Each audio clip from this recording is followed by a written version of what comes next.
How have highlights adjusted or changed at all in recent times with the cost of living situation that we're all in? I think for highlights it's been quite a unique story as a rural touring scheme. We work with community venues, so we don't have our own venue, so we don't have quite the same overheads and responsibilities as some other arts organisations. We work with a lot of volunteers in those community spaces. And we work within the rural communities that those spaces are based in. So we've done lots of things in terms of our messaging, talking about the fact that we're providing work for rural communities on their doorstep.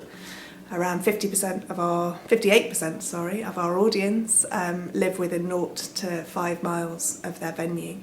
So we've talked lots about that, about the fact that people can come to things on their door, quite literally on their doorstep, that they don't have to pay for fuel costs, they don't have to pay for city or town centre car parking, that ticket prices are still very affordable. Most of our ticket prices are between £10 and £12 for full price, plus concessionary rates. We've also introduced pay what you decide models for certain shows, particularly for family work, which seems to be something that's being well received, and we hope to continue. So yeah, I think it's those messages that we're right there for people, we're bringing arts to them rather than requiring them to go out and find it elsewhere. And do you think other parts of the cultural sector in Cumbria can learn from what you're doing? I think obviously we're at an advantage that we're within the communities that we're working in. So that makes a big difference that other people possibly can't replicate in the same way.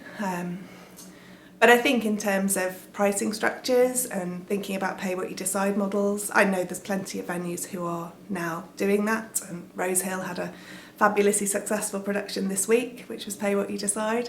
So it's certainly something that's catching on. And I think more venues could look at that as a way of allowing people to access their work without a financial barrier.